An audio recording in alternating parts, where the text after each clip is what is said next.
Hey, stop right there, Stian. How's about we try another experiment, guys? No!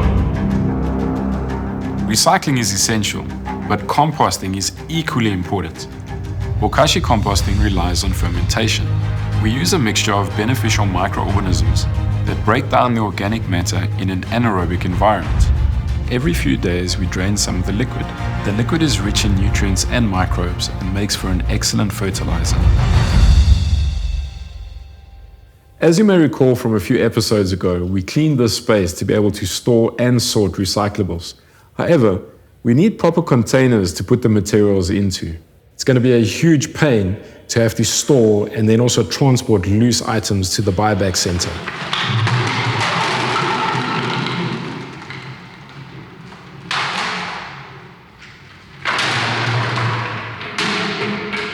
However, we're going to need some money for that.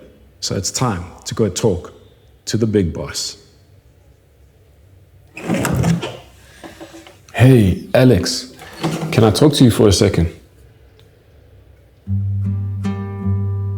Come. Have a seat so we can discuss business. Like men. So, what is it I can do for you? So I need some money to buy some bags for the recycling center. How long have I known you, Gaerth?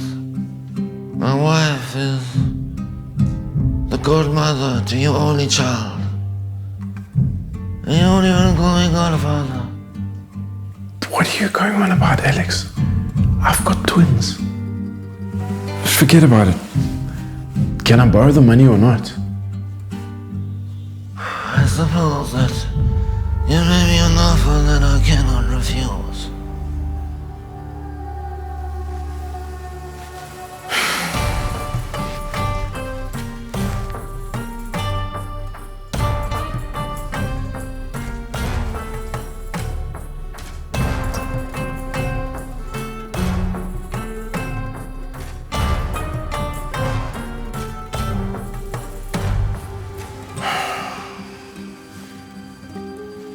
I hope you realize the gravity of the situation, Gaerth. Return my money within a fortnight. Otherwise, regrettably, you will force me to use more forcible methodology. Capiche? Fantastic. Thank you, Alex. I hope you sort whatever you're going through. Arrivederci.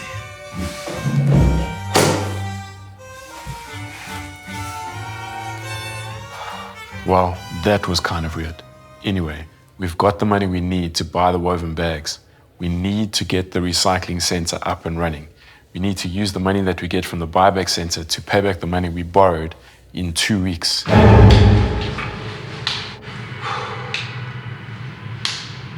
Let's get going.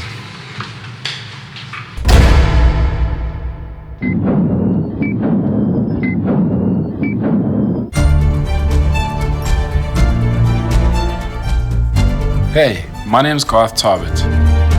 I work at a purpose-driven company called Phlogiston in the inner city of Pretoria. Join me on my journey as I attempt to start my own recycling initiative from scratch. We might encounter some hiccups along the way, but we're bound to learn something at the end of the day.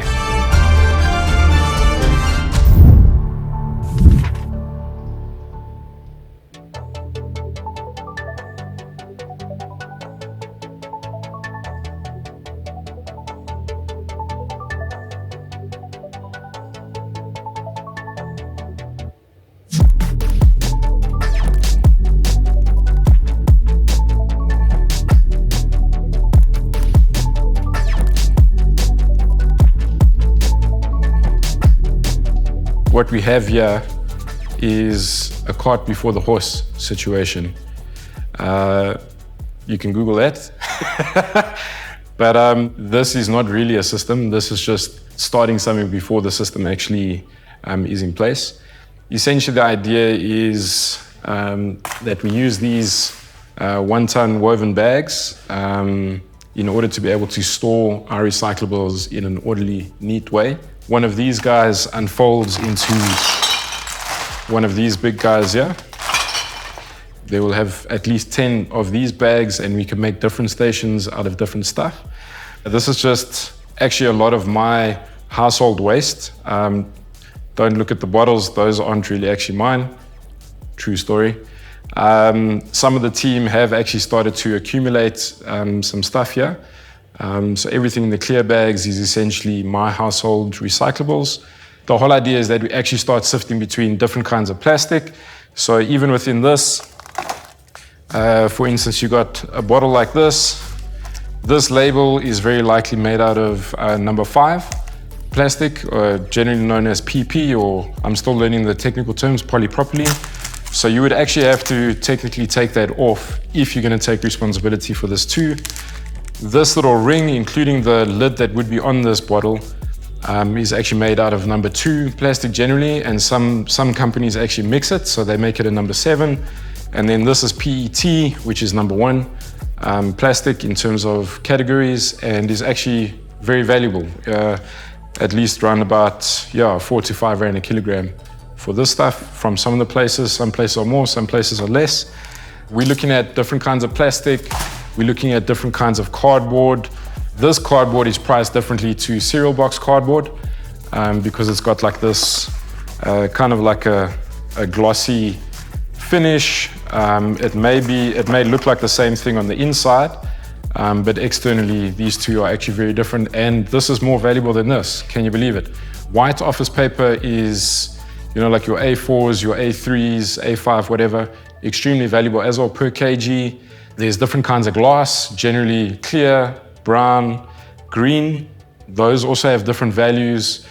There's metal, so tins, aluminium, your tin cans, or actually aluminium cans and stuff like that, all gets rated differently. Initially, we're going to put this back into the recycling sector through buyback centers and trading it for cash. But at the same time, I think we're just going to learn a ton with this process that's going to unfold as a result of this.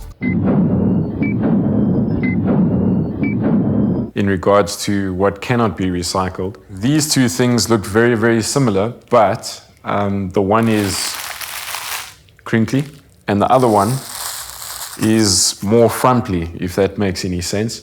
So essentially, things like this, crinkly plastic, clear chip packets, most coffee packets, even your number 7, unfortunately it seems like most places, if not all, don't actually really take that weird mix or the crinkly stuff.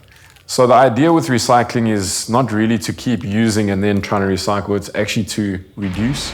So essentially that's what it comes down to. Anyway, enough of that. Let's fill up more of these woven bags.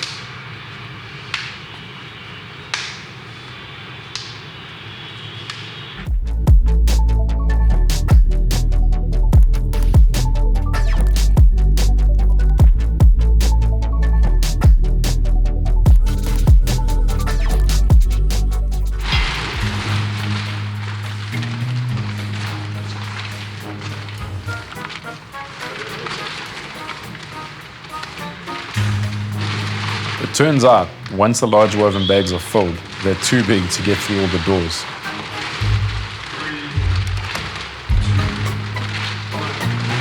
However, I'm still going to use them for storage.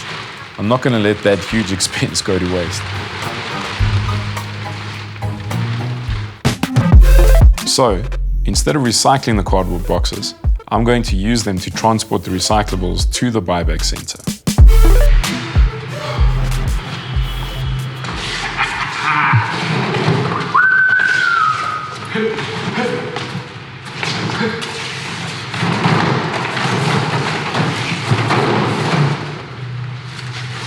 We got it down.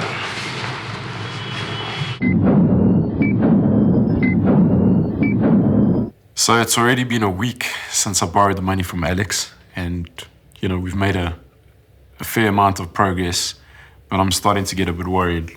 Like, really. I really need to find places where I can sell the stuff so that I can pay him back. I'm calling just to find out what kind of materials do you guys take? The buyback center was quite far away, so we loaded as much recycling onto Calvin's bucket as we could.